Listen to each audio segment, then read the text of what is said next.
오늘 은혜로운 날에 여러분을 맞이합니다. 구약 성경은 일련의 비극적인 결과들을 보여주는 책이 아닌가요? 아담과 이브, 그리고 그들의 타락이라는 재앙은 온 우주와 모든 인류에게 영향을 미쳤습니다. 그러한 결과는 하나님의 진노가 직접적으로 나타난 것입니다.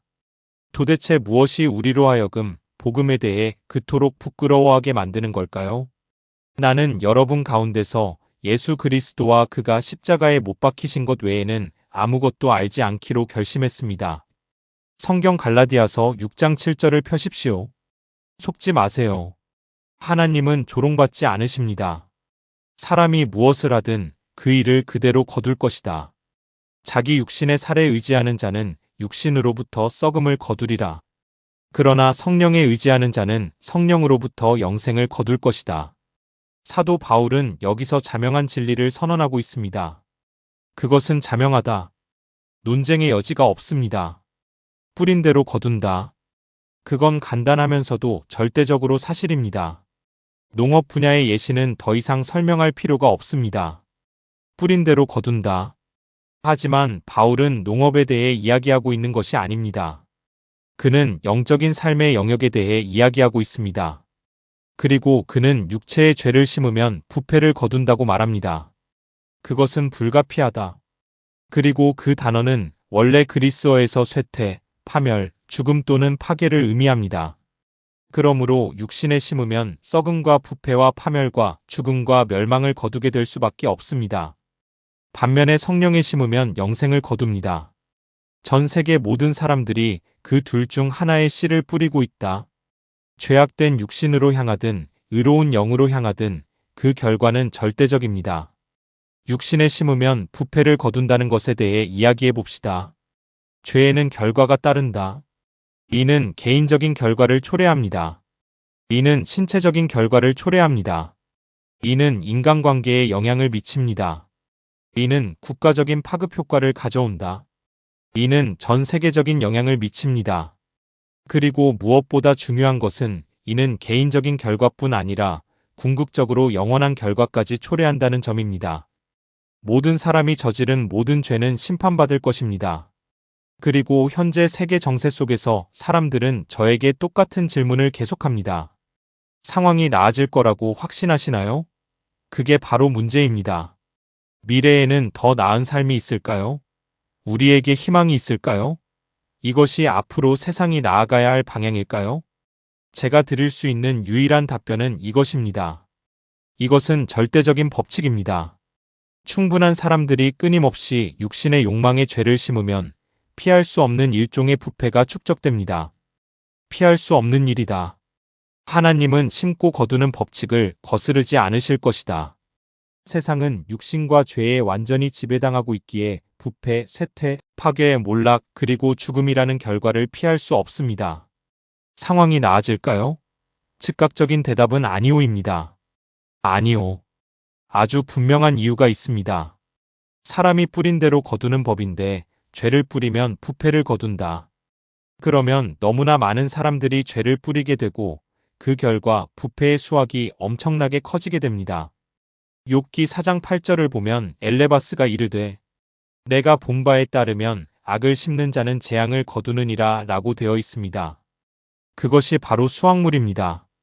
세상을 바로잡으려는 사람들은 불가능한 임무를 맡고 있다. 세상을 환경적으로 바로잡으려고 노력하고 있습니다. 세상의 사회적 문제를 해결하려고 노력하고 있습니다. 세계 경제 문제를 해결하려고 노력 중입니다. 세상을 도덕적으로 바로잡으려 노력하는 것. 세상의 성적인 문제를 해결하려고 노력 중. 세상을 정치적으로 바로잡으려는 것은 심은 것과는 다른 열매를 거두려는 것과 같다. 그런 일은 없을 겁니다. 근본적인 진실은 바로 이것입니다. 죄악의 지배적인 존재와 힘은 부패, 파괴, 몰락, 그리고 죽음이라는 엄청난 열매를 맺게 합니다. 보세요. 성경에는 1189개의 장이 있습니다. 그중 4가지는 죄악으로 저주받은 세상과 관련이 없습니다. 처음 2개와 마지막 2개. 죄가 생기기 전과 후, 타락 이전과 새 하늘과 새 땅. 그 사이의 모든 것은 죄악과 부패를 심고 거두어들이는 역사일 뿐입니다.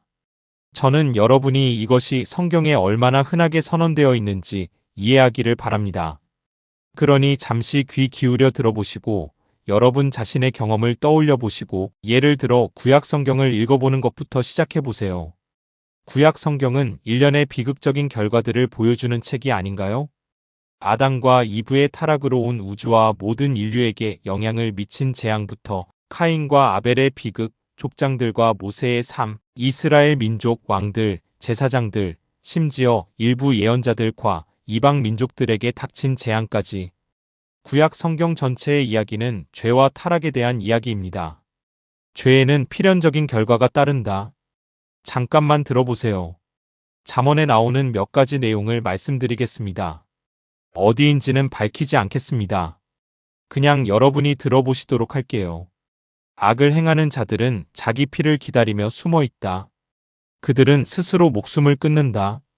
여호와의 저주가 악인의 집에 임하리라. 악인은 자기 죄악의 죄에 사로잡혀 자기 죄의 줄에 묶일 것이다.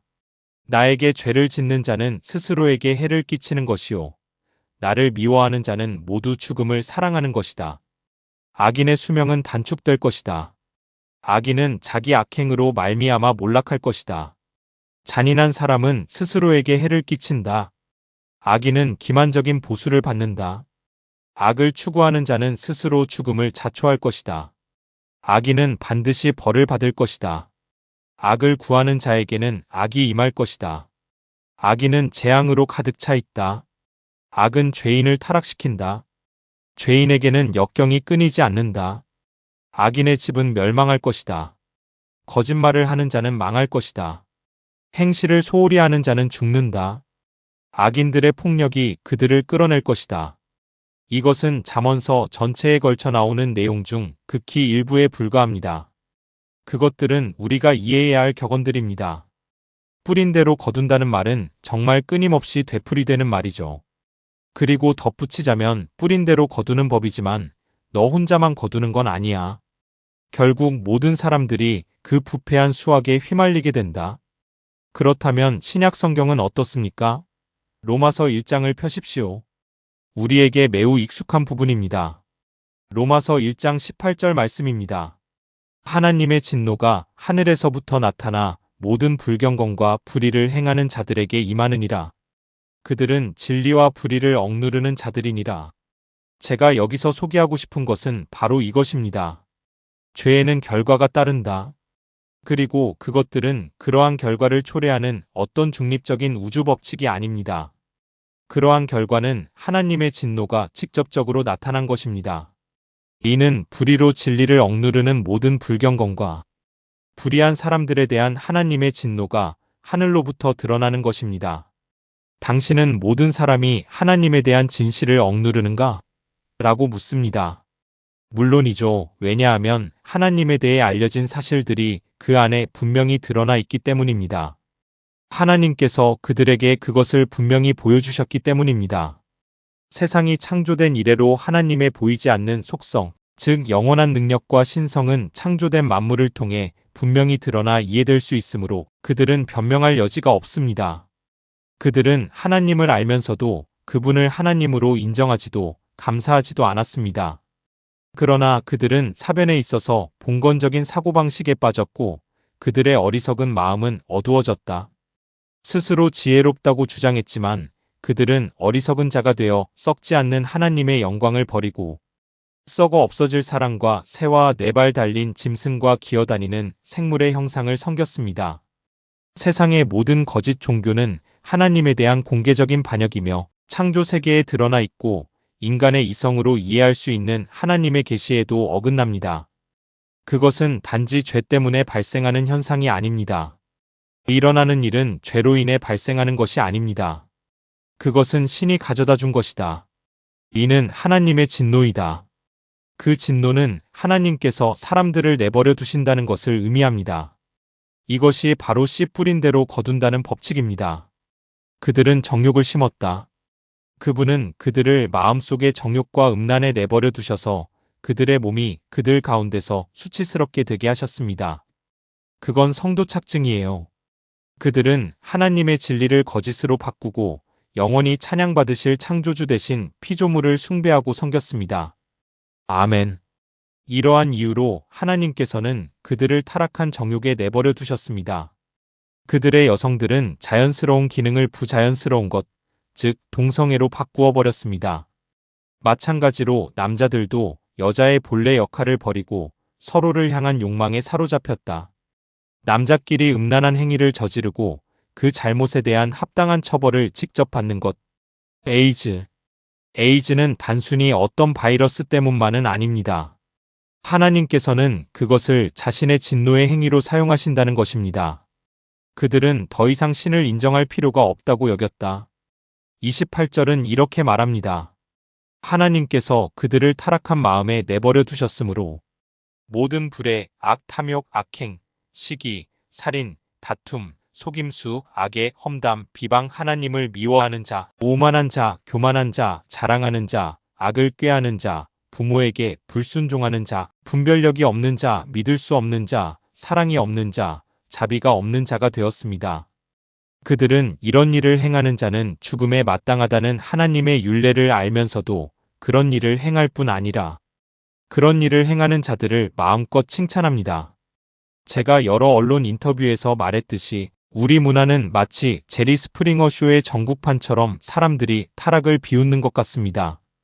이것이 바로 죄를 뿌리면 나타나는 결과입니다. 부패의 열매를 거두게 되는 것입니다. 생각해 보십시오. 세계 인구는 70억 명이 넘고 곧 80억 명에 육박합니다. 그 대다수의 사람들은 죄를 뿌리는 데 매우 바쁩니다. 그리고 부패의 열매는 엄청납니다. 창세기에서 실제로 일어났던 일을 떠올리게 합니다. 창세기 6장 5절 주님께서 홍수를 내리시기 직전에 나오는 익숙한 말씀을 기억하시죠? 여호와께서 보시기에 땅 위에 사람의 악이 심하고 그 마음의 생각은 항상 악할 뿐이니라. 심판을 내리사 8사람을 제외한 온 인류를 멸절시키셨다. 죄를 뿌리면 부패의 열매를 거두게 되고 하나님의 심판이 임합니다. 하나님의 심판은 어떤 모습일까요? 처음에는 하나님께서 당신을 정욕에 내맡기시고 타락과 불의를 더욱 키우십니다. 창세기 마지막 부분에 나열된 것처럼 말입니다. 부패는 쌓이고 쌓여가고 그 무게는 상상을 초월합니다. 특히 하나님은 너무나 거룩하시기에 어떤 부패도 용납하지 않으십니다. 하나님께 대한 죄는 엄청나고 우리의 이해를 훨씬 뛰어넘습니다. 그리고 그것을 되돌릴 수 있다고 생각하지 마십시오. 무엇에 속지 말라는 것일까요? 속지 말라는 것입니다. 하나님은 조롱받지 않으십니다. 미혹되지 말라는 것입니다. 하나님께서 뿌린 씨앗의 열매를 거두지 못하게 하실 것이라고 생각하게 만드는 것입니다. 어떤 심리학, 사회과학, 교육, 친환경 에너지, 인종차별 배상도 그 열매를 바꿀 수는 없습니다. 세상은 이미 그 열매를 거두고 있습니다. 하지만 지구를 고치려 애쓰는 모든 사람들은 타이타닉호가 침몰하는 순간에 갑판 의자를 정리하거나 해일이 몰려오는 순간에 모래성을 쌓는 것과 다를 바 없습니다. 인류는 40층 건물에서 뛰어내린 후 바닥에 떨어지기 전에 필연적인 결과를 어떻게 바꿀 수 있을지 고민하는 사람과 같습니다. 성경은 이 점에 대해 매우 명확하게 말하고 있지만 정작 제대로 다뤄지는 경우는 드뭅니다. 성경 곳곳에 이 내용이 나옵니다. 몇 가지를 말씀드리겠습니다. 이사야 34장 처음 10절만 들어보십시오. 만구가 가까이 와서 들으라. 백성들아 귀 기울여 들으라. 땅과 그 안에 있는 모든 것과 세상과 그 안에서 나온 모든 것이 들으라. 여호와의 진노가 모든 나라와 그의 백성에게 임하였도다. 그들의 모든 군대에 진노를 내리셨다. 그분은 그들을 완전히 멸망시키셨다. 그들을 도살장에 넘겨주셨다. 이것은 그 일이 이루어질 미래를 보여주는 것이다. 그들의 죽은 자들은 버려지고 그들의 시체에서는 악취가 나며 산들은 그들의 피로 흠뻑 젖을 것이다. 하늘의 모든 군대는 닳아 없어지고 하늘은 두루마리처럼 말려 올라갈 것이다. 그들의 모든 군대도 포도나무 잎사귀가 마르듯 무화과 나무 잎사귀가 마르듯 시들어버릴 것이다. 내 칼이 하늘에서 만족하였으니 보라, 그 칼이 에돔과 내가 멸망시키기로 택한 백성들에게 심판을 내리러 내려올 것이다. 내가 멸망시키기로 택한 백성들에게 말이다. 여호와의 칼은 피로 가득 차 있고 어린 양과 염소의 피와 순양의 콩팥 기름으로 가득 차 있다. 여호와께서 에돔의 성읍 보즈라에서 제사를 드리시고 에돔 땅에서 큰 학살을 행하실 것이다. 들소들이 그들과 함께 어린 수소들도 힘센 수소들과 함께 쓰러질 것이다. 그리하여 그들의 땅은 피로 물들고 그들의 먼지는 기름으로 뒤덮일 것이다. 주께서 복수의 날, 곧 보응의 날을 정하셨기 때문이다.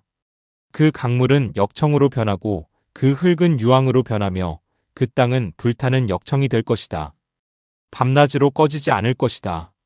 그 연기는 대대로 영원히 올라갈 것이다. 그곳은 황폐해질 것이다. 영원히 아무도 그곳을 지나가지 못할 것이다. 그래서 당신은 다시 내게 미래에 대한 희망이 있느냐고 묻는군요. 바울의 간단한 말을 들어보십시오. 고린도전서 16장 22절입니다. 누구든지 주님을 사랑하지 않는 자는 저주를 받을 것이다. 누구든지 주님을 사랑하지 않는 자는 저주를 받을 것이다. 죄인들에게 임하는 하나님의 저주, 즉 멸망은 피할 수 없습니다. 최후의 심판이 있을 것이며 제가 읽은 예언자들이 말하는 것이 바로 그것입니다. 이제 저와 함께 요한계시록 20장 11절을 보십시오. 여기에 최후의 심판이 있습니다. 내가 큰 흰 짐승을 보니 보좌에 앉으신 분이 계시니 그분의 임재 앞에서 땅과 하늘이 사라지고 그 자리가 없어졌습니다. 내가 보니 죽은 자들 큰 자와 작은 자 모두 보좌 앞에 서 있고 책들이 열려 있었는데 또 다른 책, 곧 생명책이 열려 있었습니다. 죽은 자들은 그 책들에 기록된 대로 심판을 받았습니다. 하나님은 그들의 행위대로 그들의 죄를 기록해 두십니다.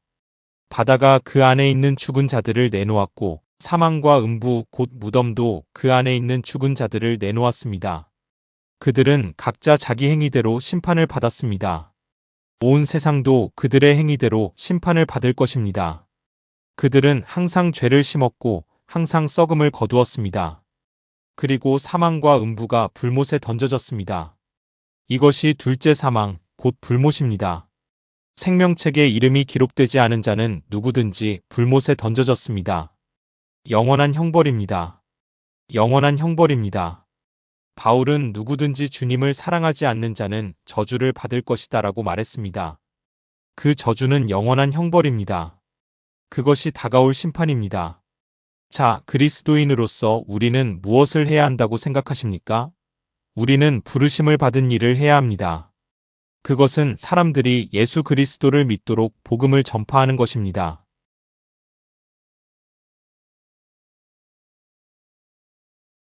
그를 시면에 던져넣고 그 문을 닫고 그 위에 봉인하여 천년이 차기까지 그가 다시는 민족들을 미혹하지 못하게 하셨다.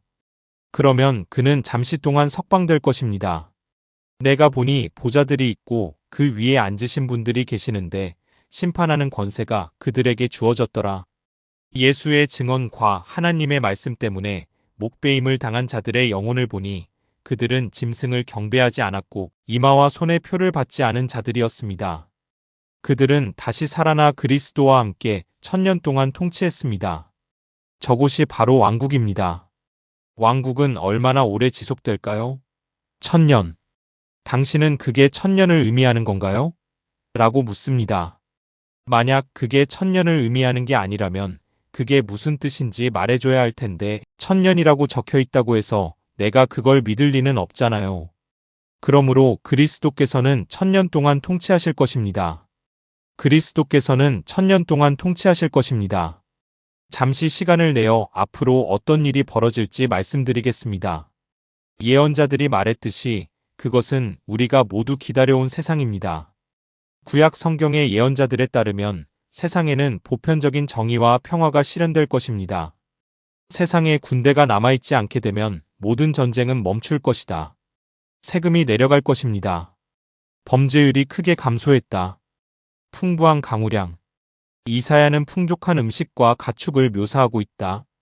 지구에 내려진 저주가 부분적으로 풀렸습니다.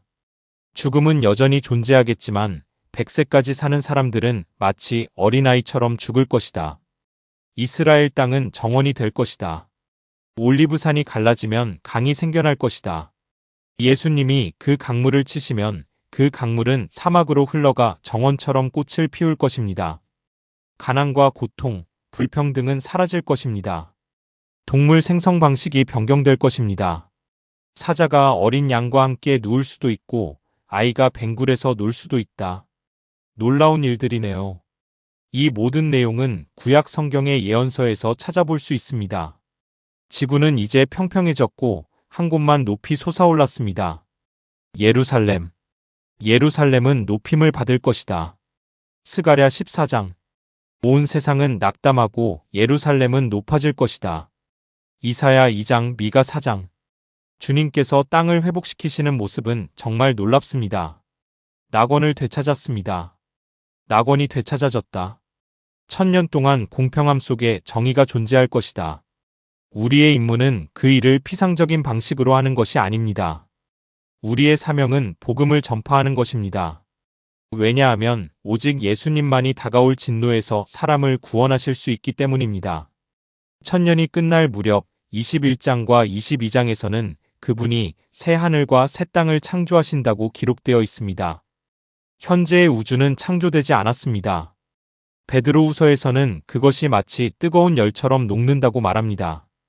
그 자리에는 원자 내폭이 있습니다. 새 하늘과 새 땅. 21-22절에 묘사된 최종적인 영원한 상태. 이러한 판단을 어떻게 피할 수 있을까요? 히브리서 2장 3절 말씀을 기억하시죠? 우리가 이토록 위대한 구원을 소홀히 여긴다면 어떻게 구원을 피할 수 있겠습니까? 바울은 주님의 임재가 얼마나 무서운지 알기에 사람들을 설득한다고 말합니다. 데살로니가전서 1장 10절이 아마도 마무리하기에 가장 적절한 구절일 것입니다. 성경에는 예수님께서 다가올 진노로부터 우리를 구원하신다고 쓰여 있습니다. 교회의 역할은 무엇인가? 세상의 모든 일에 휘말려 결국 뿌리고 거두는 법칙을 부정하려 애쓰는 것. 바보 같은 부패가 만연하고 있으며 상황은 더욱 악화될 것이고 결국 하나님의 진노가 임할 것입니다. 그리고 우리의 책임은 오직 예수님만이 다가올 진노로부터 사람들을 구원하실 수 있다는 것을 사람들에게 알리는 것입니다. 아멘. 삶이 변화된 진정한 그리스도인이라면 죄와 유혹을 완전히 새로운 방식으로 대하게 될 것입니다. 당신이 완벽하다는 뜻은 아니지만 중요한 것은 당신이 그리스도처럼 죄를 바라보는 새로운 피조물이라는 사실입니다.